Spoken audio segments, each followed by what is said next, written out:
Since the Marketplace of Ideas world headquarters moves in a matter of weeks to Los Angeles, California, let me put this question to you, LA-based Marketplace of Ideas listeners. What public radio stations in your town do you think are most amenable to the Marketplace of Ideas sensibility? On which would you most enjoy hearing a cultural conversation of the depth you demand, or on which do you think other people would? Let me know at Colin, C-O-L-I-N, at colinmarshallradio.com. That is Colin at colinmarshallradio.com. Thanks. Early on in this book, you write about how you're talking to your parents, saying you want to spend some time in Mexico City, and they come from Mexico, and they say you're crazy for doing it, essentially. Why do they say that? At that point, I think there is, in many places, there still is a strong perception about Mexico City and about how it's full of crime, and it's there's lots of petty crime, there's lots of kidnapping, and it's just kind of a provincial perception about the capital and a general fear, I think, about the big city kind of down in the south. My parents are from Tijuana, and they had never been to Mexico City before. I traveled here, and so they just had this perception that they had been taught, since they were little, in their generation, to avoid Mexico City at all costs, basically.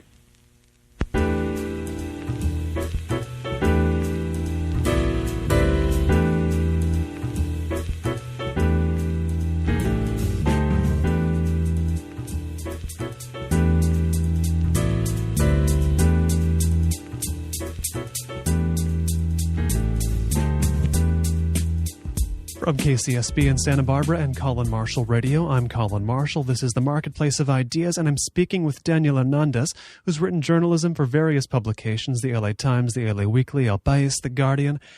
He writes a very fascinating blog, Intersections, and he's got his first book out this year. It's called Down and Delirious in Mexico City, the Aztec Metropolis in the 21st Century. Now, you mentioned that perception that Mexico City is to be avoided, that your parents grew up with, and that, of course, is a perception that exists in other parts of the world as well. Right now, at the time we're living in, I get the sense that some people are very attracted to Mexico City. They feel like it's the next place to be, the place where things are starting to happen. And then another part feels like, that's the place everything bad happens. That's hell you're talking about down there. Is that the same impression you've gotten? That sort of stark divide of opinion? Yes, it's kind of like I was with someone who said recently it's kind of like the best of times and the worst of times. It is both frightening and apocalyptic in some form, and it is also so vibrant and rich and really experiencing a form of renaissance in how the city perceives itself and how the city perceives its role in the world and its role in Mexico and in North America in particular. And I think you're seeing more increasingly Mexico City position itself as kind of an access between the West Coast and the East Coast of the United States, as a real stopping point between other capitals in Latin America, a lot of interplay with Argentina, with Colombia, with Brazil. And so it is very exciting to be here at this moment, and yet it's kind of like, best of times, worst of times, all the kind of the worst things that are happening in Mexico right now are present, or at least we are aware of the kind of damage and terror that is being inflicted on other parts of the country because of the drug war. And so you kind of get the best and the worst of everything, really, that's going on in Mexico right now.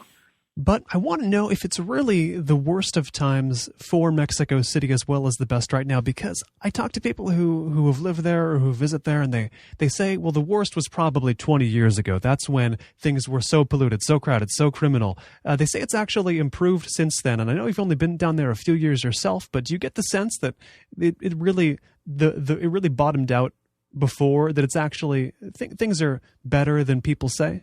Right. No, that's one. You're absolutely right. That's one thing that I mentioned, that I discuss in my book. That, as I was saying earlier, my parents were brought up on this perception of Mexico City as a place to avoid, precisely because of that the crime and the pollution were really peaked in the late 80s to the 90s. And this was kind of the dark period in recent Mexican history in which the peso devalued, bottomed out a couple of times, and there was this huge economic crisis that resulted in this explosion, really, of petty crime, and then the pollution and the urban sprawl was really out of control and completely unregulated.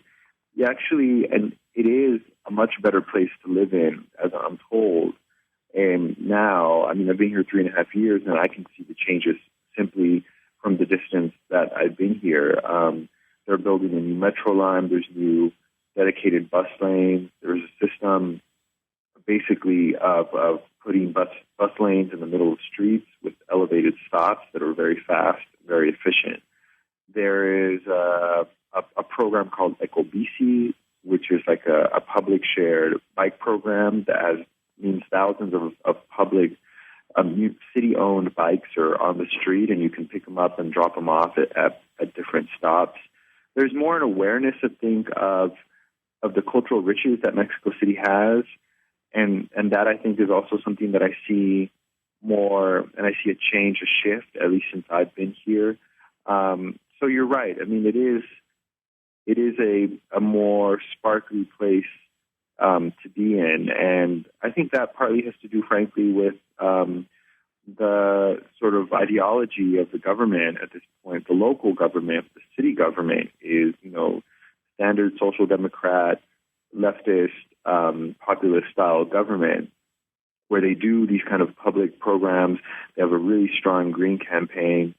It is definitely a nice place to live, but at the same time, it does remain a very big city with a lot of the problems and a lot of the tensions and the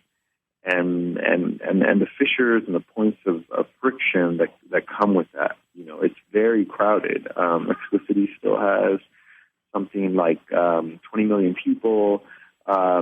50 years ago, it was a couple million. I mean, and so it's grown so much in such a short period of time, relative. There is still evidence, I think, of that kind of tension that comes with living in a very big, dense place. I want to get a sense as well of Mexico City within the context of Mexico. It seems like, from everything I've read, from everything people have said, that Mexico City is like, you've described the different policies the government has. There's gay marriage there's some green policies. It seems like it and the area surrounding it are kind of like its own country of 20 million within Mexico. Do you know what I mean by that? Yes, that's sometimes how when I'm kind of like, kind of walking down the street and trying to wrap my brain around the whole thing, I do return to this idea that Mexico City is its own little mini nation and is really more. It has more to do with LA and with New York and London than it does with the capital cities of states within Mexico. You know what I mean? In this way that there is a mega city kind of mentality that exists, at least in all the big cities that I visited in my time, that kind of reminds you that this idea that cities are really going to become the power nodes and not necessarily national government. You really feel that very strongly here. And there are, I think, some good things, some good kind of effects that come out of that, and I think some not so good ones. I mean, people in Mexico City could healthily have a deeper understanding of what is happening in Chihuahua or in Chiapas or in Baja California. And I think I found that more than likely people are actually more interested in what's going on in Paris or in Los Angeles, for example. So I think that that in itself creates its own kind of provincialism, and that that kind of puppy, that pride, that big city pride that people in the U.S. can recognize, and people from the big cities in the U.S. I think people in the rest of Mexico and even the rest of Latin America can recognize in people from from Mexico City. So I think there are good parts to that and not so good parts to that. But yes, you're right. Now, you've spent a lot of time in L.A., and I personally, I love L.A. I visited a lot. I'm moving down there soon.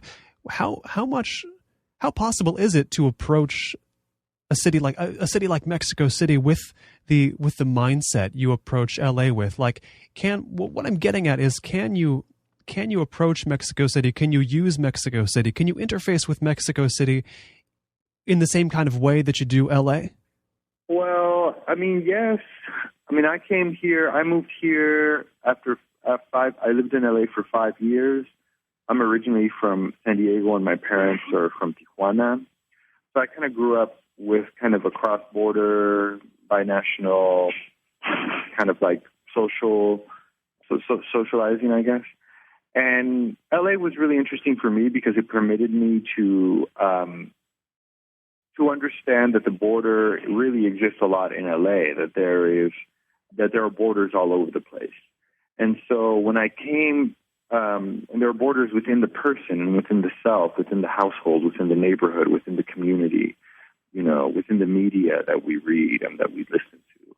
So when I came to Mexico City, I came with an LA mentality in the sense that I was looking for the borders and I was looking for the mini region, and I was trying to figure out a way to navigate this big place that, in some form kind of looks the same across the scope of the city. And from another perspective, it changes so radically because you have architecture that's 500 years old. You have pyramids that are older than that, or ruins, Aztec ruins. You have Beaux Arts architecture, Art Deco architecture, streamlined modern architecture, and then this crazy modern brutal stuff from the pre-era. And then you have like brand new condo buildings that are being erected in the style of, Los Angeles, downtown LA condos. And so when I first came here, I was looking for a way to navigate kind of these different borders that I was seeing, but also bust through them, right? Because like LA, the city does remain in some forms very socially segregated. In LA, the segregation, the common way of looking at LA is that it's racially and ethnically segregated. In Mexico City, a lot of people perceive the city, and a lot of natives do. A lot of people perceive the city as socially segregated by class, segregated by the rich and the poor. So that, in some form, permitted me to see Mexico City, from that perspective of looking at the different kind of little regions and the little borders and the way that people segregate and keep themselves apart from one another. And of course, the big difference is that there's decent public transit in Mexico City, and people use it, and you don't need a car to really get around and live your life here as opposed to LA. I want to know as well, now that you live there, you have a certain experience walking down the street there, getting out on the streets, interacting with the city. What's the contrast between that and, the very first time you hit the streets in Mexico City, the very first time you just got immersed into the city? How's it different the way you perceive your surroundings there in Mexico City? Oh, well, when I first came here, as I was saying, I hadn't really even lived in LA. I first came here in the summer of 2002, and I was just out of college, just out of Berkeley, and I was just kind of wanting the summer away from home outside of the U.S., and I wasn't expecting to be really engulfed and submerged by this place and drawn in the way that I was. I just remember being absolutely floored, absolutely dumbfounded. And I write about that moment, that first day that I came here in the book, in the second chapter, where I describe seeing this landscape of urban flatness, just this flat gray grid as far as the eye can see until the horizon, which is the smog, eliminates the rest of the city from your view. And it was just it was another world to me. It could have been another planet, coming from a medium-sized, Southern California city to a place like this that was just kind of beyond my expectations. I remember getting lost constantly, walking around in circles. Streets change names from within a few blocks of each other. The street will change name. A street will be a complete loop, a complete circle. The metro system is just overwhelming. It is a complete assault to your senses. 4.5 million people use it every day, and it is just, packed, and it's its own kind of moving city that operates beneath the surface city in some form. So I just remember being floored and allured and repulsed sometimes, and ultimately just really attracted and really seduced by the challenge that is living in a place that is this big and this dense. Being attracted, I think, also to this idea of the urban mutant, the city rat, the human who is from a city or who permits himself or herself to be completely embraced and engulfed and infected, you might say, by a city. And I just kind of let all my guards down and just permitted myself to really just ride with the mass of the people around me. I do get a little bit of satisfaction if I am asked for directions, or if someone gives me an address and I know exactly where it is without having to consult, a huge, thick kind of Thomas Guide style city map. I do feel as though I've assimilated here, and that and I think that's ultimately the one of the greatest beauties of living here, of Mexico City, is that it is so big and so open and so willing to embrace anyone or anything that comes through. It is this place of multiplicity, of multitudes, and I feel in some way that I am of here now. I'm not from here, but I am of here now. Just tuning in, this is the Marketplace of Ideas, and I'm Colin Marshall. My guest this week is Daniel Hernandez, author of Down and Delirious in Mexico City, the Aztec Metropolis in the 21st Century, and the blog Intersections. If you want to hear our conversation again after it's over, visit colinmarshallradio.com, the official Marketplace of Ideas website, or go to iTunes. And in the iTunes store, search for the Marketplace of Ideas. In either location, colinmarshallradio.com or the iTunes store, you find the complete Marketplace of Ideas interview archive completely free. If you'd like weekly updates on all things Marketplace of Ideas, visit colinmarshallradio.com as well, because on the front Marketplace of Ideas page, you'll find the instructions, and very simple ones at that, to join the Marketplace of Ideas mailing list. Weekly updates on current and upcoming Marketplace of Ideas interviews, as well as other related interestingness on the internet. Questions, comments, feedback of all kinds, send that to Colin, C-O-L-I-N, at colinmarshallradio.com. That's Colin at colinmarshallradio.com. Now back to our conversation about the surreal life of Mexico City on the Marketplace of Ideas, cultural conversation of the depth you demand. And it seems the way you describe the people you meet, the people you talk to, the people who show you around in Mexico City, a lot of them, I mean, maybe the majority of them are not from there, but they're of there. Is that fair to say? Right. There was a huge inflow of national migration, starting essentially in the late 50s and really taking off through the 70s. I mean, this is all kind of the nerdy side of me. I mean, as soon as I moved here, I did my best to learn and pick up as much history and as much social history as I could. And so, and I was able to verify that really in my everyday conversations particularly when I would meet young people who would say, well, I was born here, but my parents are from Michoacán and Veracruz, or, my mom is from Guerrero and my dad is from Guanajuato, or what have you. And so and that really changed the perspective for me as an American, basically, in terms of migration and immigration. I mean, we regard as Americans, the very kind of dumb mentality is, everyone in Mexico wants to come to the United States. Well, actually, that's obviously not the case. But the really interesting kind of sidebar to that is that there was actually two ways for people to go in this great period between the 70s and 80s, as I was saying, the 60s, 70s, and 80s. People would either go to the U.S. or come to Mexico City. So it has that kind of cosmopolitan nature in terms of like all these different regions represented in the same way that Southern California does.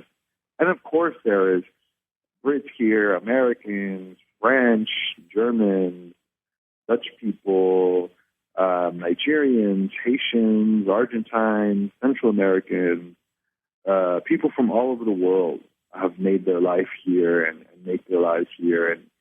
And it does make it a very enriching place, you know, when you're in a social setting on a weekend, you know, and you meet people who might have lived here much of their lives or might have just gotten here a couple months ago. But it does make for a very enriching global kind of place. And it reminds you, I think, and this is kind of one of the things that I appreciate and love the most, it reminds you that you're kind of part of the world, you know, that you are living in the world, and that there's so much is crisscrossing all around you.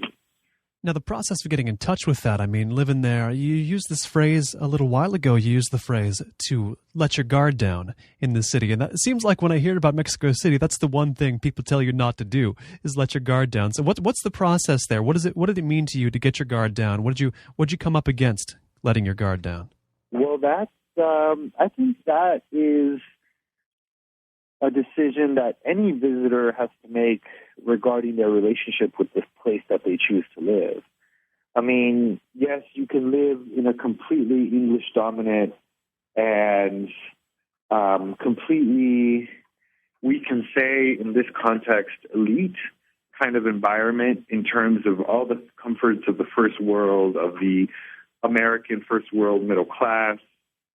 And you can be surrounded in this bubble of Americanness, Europeanness in Mexico City and live very comfortably and, you know, on its own terms. It is, I think, valid. I mean, but at the end of the day, I mean, as a journalist, my formation is to be curious and to seek out and to get out of the comfort zones. And so that is something that I think each person needs to make a choice and a decision there.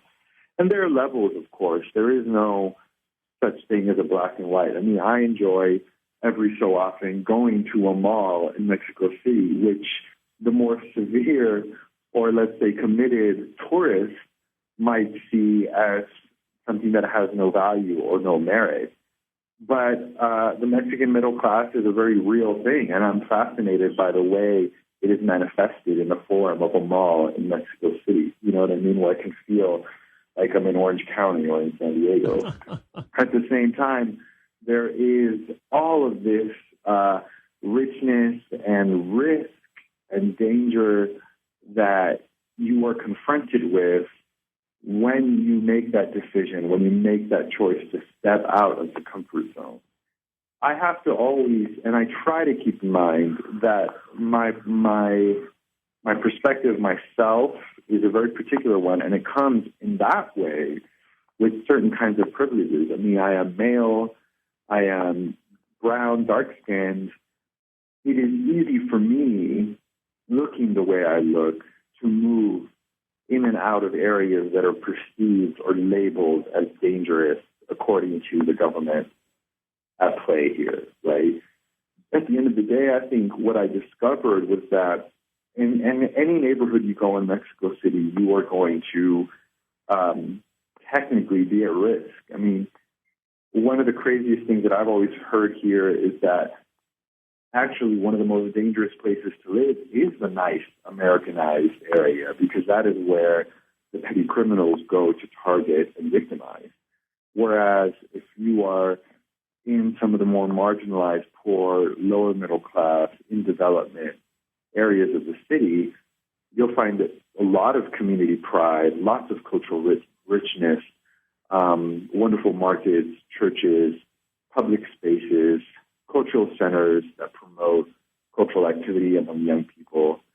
It's just a beautiful, lovely thing, and I'm amazed by, even in the actively kind of out there approach that I've taken in the 3.5 years that I've been here. I still feel like I've seen so little, I still have so much to see. It seems like, reading your book, that the book itself is a project of getting a way into Mexico City through its subcultures, through the punks, through the emos, through the various types of fashion subcultures, through sort of the culture of decadence. And there's letting your guard down, as you said, needed to do that. There's also a sense, and I get the sense from your writing in the book, that you must withhold judgment as much as possible. Is that true? Yes, that was another big hurdle that I had to overcome within myself. I mean, the journalist is there to judge. The journalist is invented to judge and to filter and to categorize and to fit people in and to fit stories in templates that are workable and readable and digestible for the stranger. I had to, at some point, I felt that I had to distance myself from that I had to reserve judgment and look at every group and subculture, and most importantly, every individual, through the prism of how they saw the world, and how they saw Mexico City, and how they saw themselves, and themselves in relation to the city and to other people in the city. And so, if I looked at the early drafts of this book, I would be appalled at my I think pretension over being able to say, oh, well, these emos are just little emo kids, and aren't they good for a laugh? Which is really how a lot of the press and the media in that point in 2008, when these anti-emo confrontations were happening, were kind of really playing it. And I think a lot of these young kids were unprepared for a media-friendly, 15-year-old is not able to articulate before a video camera with a foreign reporter, approaching them and sticking a microphone in their face about their culture and who they are and how they see music and how they see the difficult thing that it is to be a 15-year-old in a third world or in a country in development. You know what I mean? So I had to make that very conscious choice to step back and think, well, this book is really meant to open a window into the lives of people who live here. And if I'm going to step into these intimate spaces, these private spaces, meaning people's personal histories, their homes, their neighborhoods, how they dress, how they drink or do drugs, how they see themselves as sexual actors and sexual beings, I have to be as fair as possible. And by fair, I mean I have to look at the world around us through them and attempt to see through them.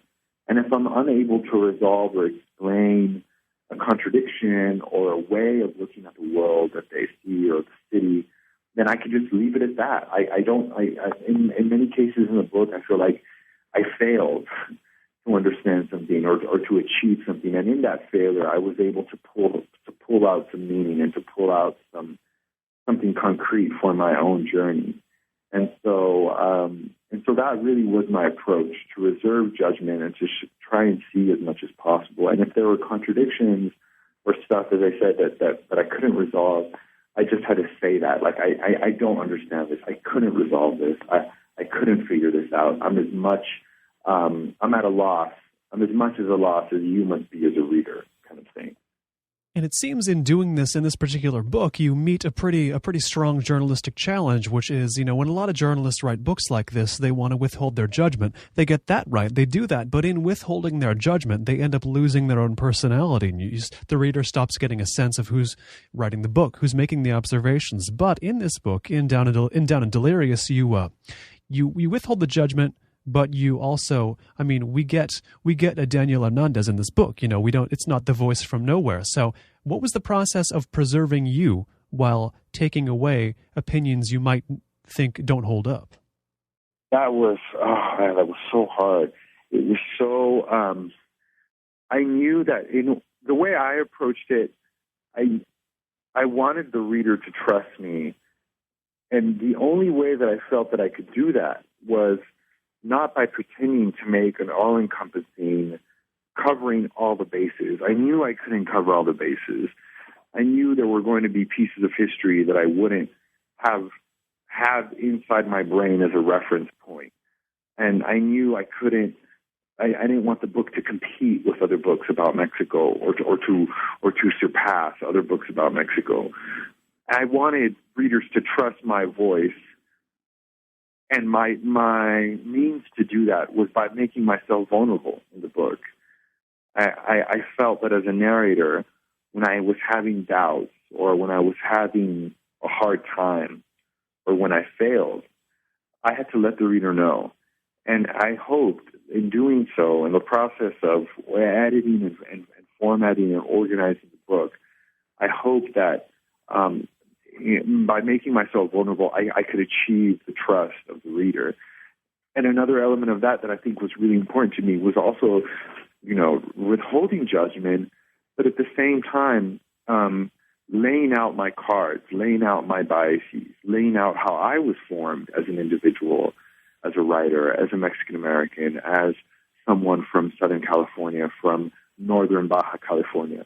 I had to reveal those points that I was coming from and that I was approaching the city.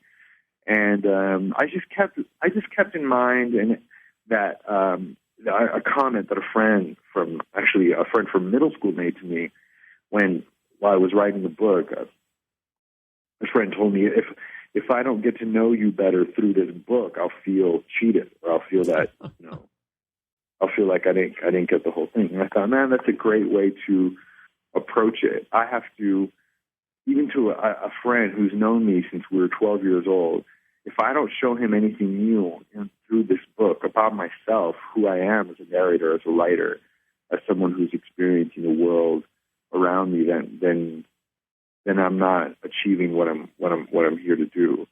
So that was a very hard balance to strike between respecting and treating the voices who appear in the book, the characters, as fairly as possible, and also being fair to myself as a narrator and permitting myself to be vulnerable, to make mistakes, and to be biased. So that was kind of the hope of what the book could do. And one of the qualities of yourself that you use in the book that enriches the book and that comes up several times is the fact that, as you've said, you were born in America with Mexican parents, and so you come down to Mexico City and you bring Mexicanness and Americanness with you. And you said in some ways that makes it easier. You can go to places easier that maybe someone who looks foreign might not be able to go. But also it seems with your interactions with the people you meet in the DF, it complicates it at first a little bit, right? I mean, people don't necessarily know how to regard you. Yes, that was always, and it continues to be a point of conversation, a point of discussion, where people will want to say, "Well, wait, hold on, what's up with you? What are you? Are you Mexican? Are you American?"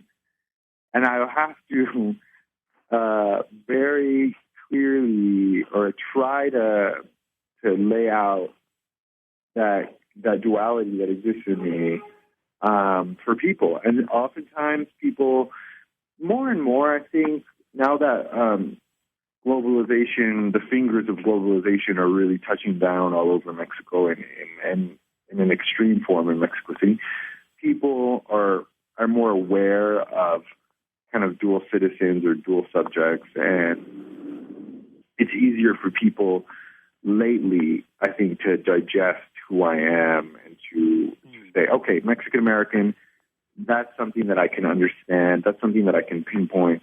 That's something that I can reference. When I first got here in 2002, when I first visited, that wasn't exactly the case. It was still very difficult for people to understand. They wanted me to be either or. they would literally tell me, like, no, wait, but which are you? Either this or either that. People wanted one box or the other.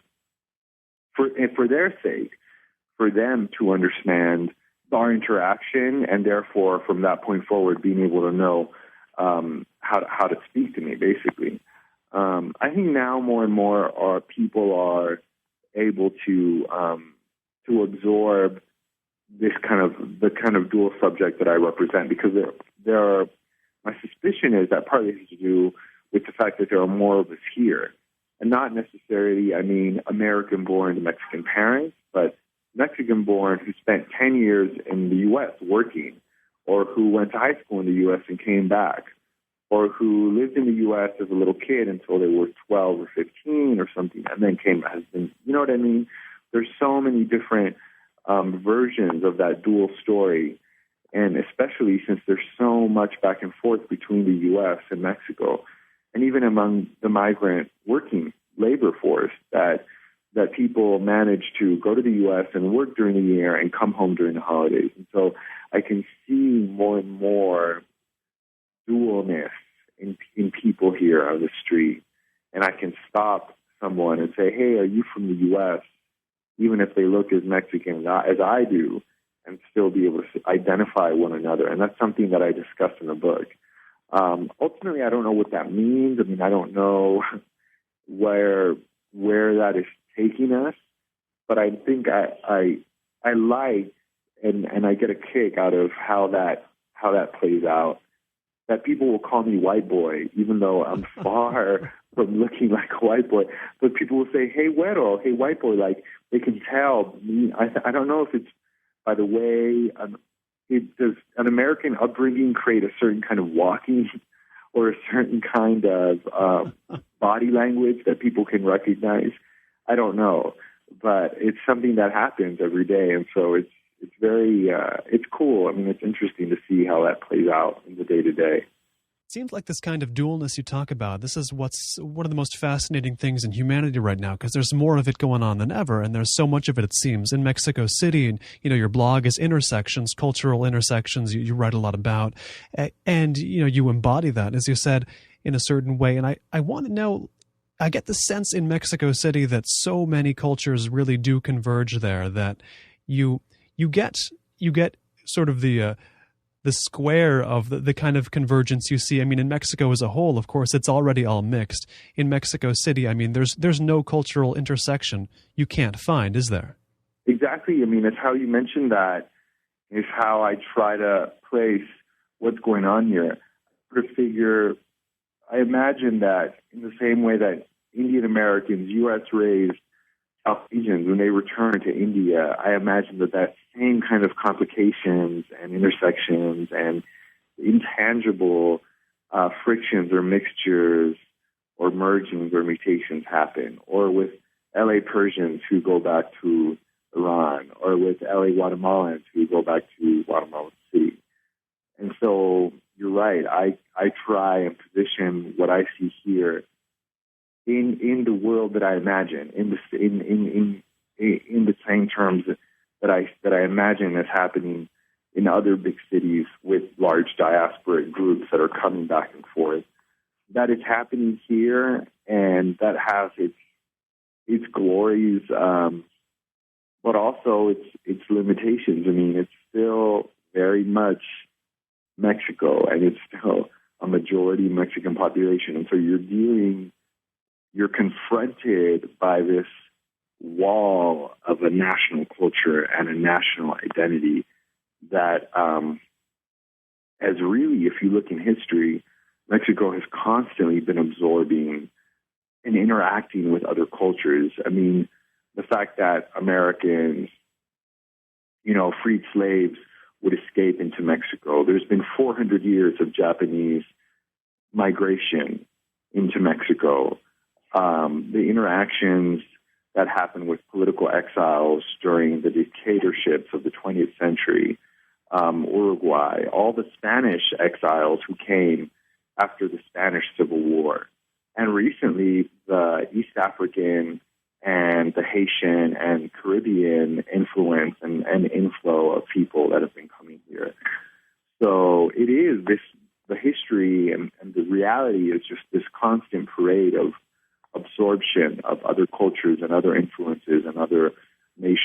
reality. In that sense, it's cool, but in the other sense, you're like, man, it's still so Mexico. Like, how does it maintain this strong sense of self, this strong identity that is still very new to me? That strength of culture is just really, I think, Mexico's greatest resource. In a country that has so many resources, I think that strong sense of cultural identity and national identity and its flexibility is really Mexico's greatest treasure, I think. And the flexibility implies absorbing Mexican-Americans, absorbing Americans. I mean, I know gringos who have lived here for years and years and years, have raised families here, and they are as Mexican as anyone else, you know. And so I think that's what Mexico does. Again, getting back to that theme in the book about mutation and how the person is altered by the place. Mexico City does that to people. I mean, Lenora Carrington, the British artist who just died, has lived primarily in Mexico since the 1940s. I mean, she is considered a Mexican artist. And when she died, I think, what was it, last week or the week before, she was eulogized here as a truly Mexican artist because not only did she spend most of her life here, but she permitted, again, Mexico to alter her and to influence her and to influence her formation as a visual artist. If you've just tuned in, this is the Marketplace of Ideas, bringing you cultural conversation of the depth you demand. I'm Colin Marshall. My guest, with whom I'm talking about the surreal life of Mexico City, is Daniel Hernandez, author of Down and Delirious in Mexico City, the Aztec Metropolis in the 21st Century, and the blog Intersections. You can get weekly updates on all things MOI by subscribing to the Marketplace of Ideas mailing list. Very simple instructions available at colinmarshallradio.com. Right there on the front page, you can subscribe or unsubscribe whenever you please. Very easy to do, but bottom line, you'll get updates in your inbox every week if you do it. Questions, comments, or feedback of any kind, send those along to Colin at colinmarshallradio.com. It's Colin, C-O-L-I-N, at colinmarshallradio.com. And by the way, if you're visiting colinmarshallradio.com on the internet, you'll find the complete Marketplace of Ideas interview archive there. You'll also find it on iTunes. Search in the iTunes store for the Marketplace of Ideas. You'll find every single episode of the Marketplace of Ideas freely downloadable in both places, iTunes and colinmarshallradio.com. Now back to the conversation about Mexico City with Daniel Hernandez on the Marketplace of Ideas, cultural conversation of the depth you demand. Now, this phenomenon of cultural clash with cultural strength sort of underlying everything or arching over everything, that might address what I'm about to ask you. But, I myself am one of these people who, despite not having any Mexican heritage and despite not having any Hispanic heritage of any kind, still feel very drawn to Mexico City. In fact, I'm visiting there for the first time in October.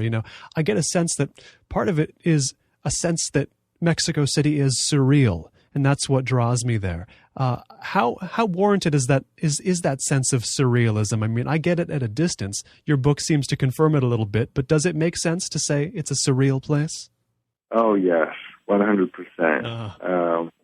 It is, I think, if I may venture into some surreal train of thought, I think that that there is life in every inanimate object here. People sort of deep down operate within their homes and their lives and their spaces and their social lives and their interaction with the city. There is kind of that basic kind of thing that we are all aware about, that the culture and the city injects kind of life into everything. Stuff hanging on your wall to a door. You have to kind of talk to a door for a lock to work for you.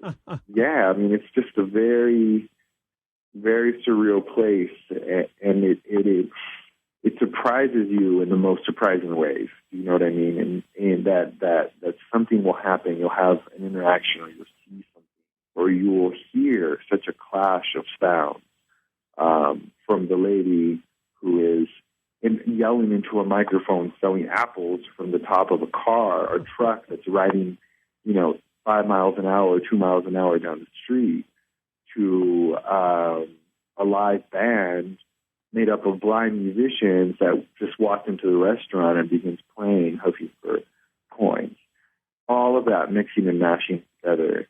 And there is real power, real spiritual power that is at play here. I think everyone is kind of like a magician. Everyone is throwing magical energy all over the place.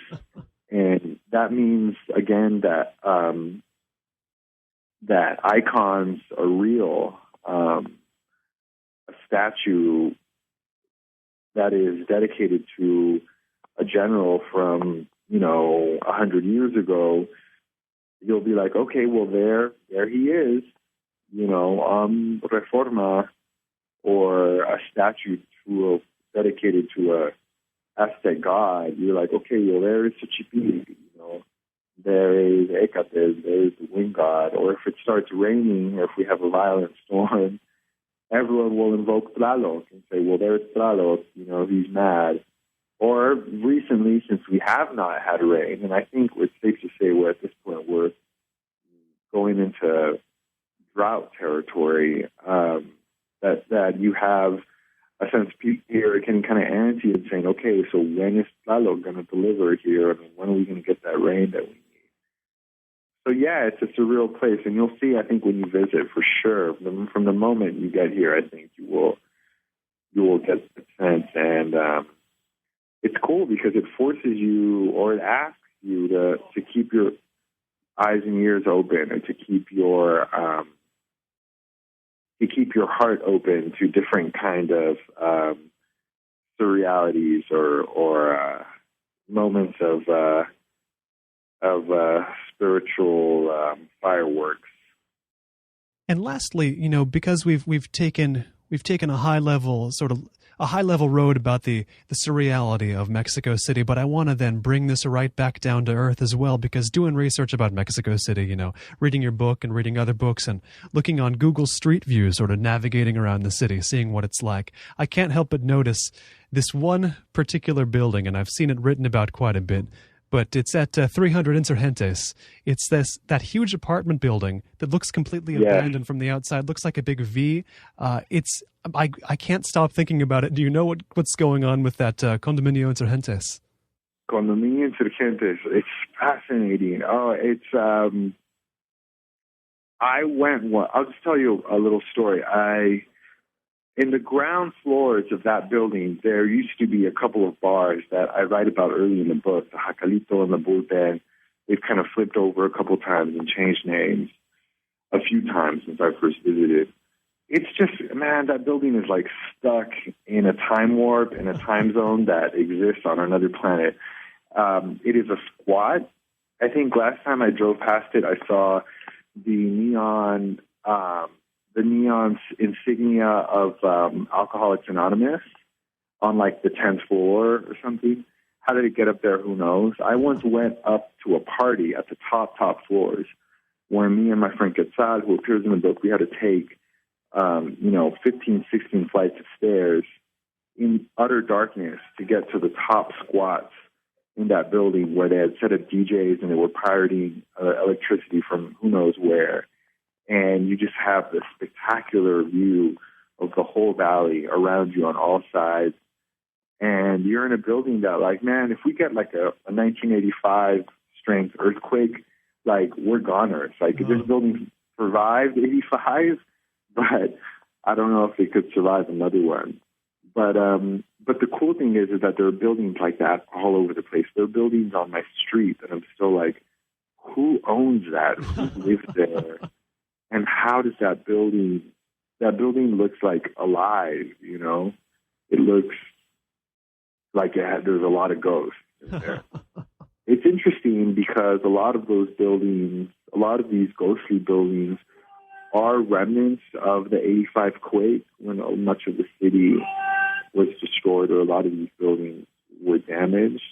My own building, I feel like it's a product of that too. I feel like it has an animate life. and I'm constantly surprised by what it gives at me. So yeah, there's that art part of it. I've been speaking with Daniel Hernandez, author of Down and Delirious in Mexico City, the Aztec Metropolis in the 21st century. Daniel, thanks so much for taking the time today. Sure. Thank you, Colin. Great talking to you. If you'd like to learn more about Down and Delirious in Mexico City and Daniel Hernandez, visit Daniel's blog Intersections at Daniel Hernandez, DanielHernandez.typepad.com. That is DanielHernandez.typepad.com. This has been The Marketplace of Ideas, and I've been Colin Marshall. If you want to hear the show again or any other interview in the show's history, visit colinmarshallradio.com or go to iTunes. In the iTunes store, search for The Marketplace of Ideas. Either way, you can get access to any of our interviews completely free. Put them on your computer, your iPod, your Zune, your iRiver, your phone, wherever you want to put it, whatever's best for you to listen to it. The website of Ben Althouse, the man who makes our theme music, is available at benalthouse, BenAlthouse.com. And if you have any questions, comments, feedback of any kind on the show, send it straight along, without delay, to Colin, COLIN, at colinmarshallradio.com. That's Colin at colinmarshallradio.com. Thank you as always for listening. We'll catch you next time for more cultural conversation of the depth you demand on the Marketplace of Ideas.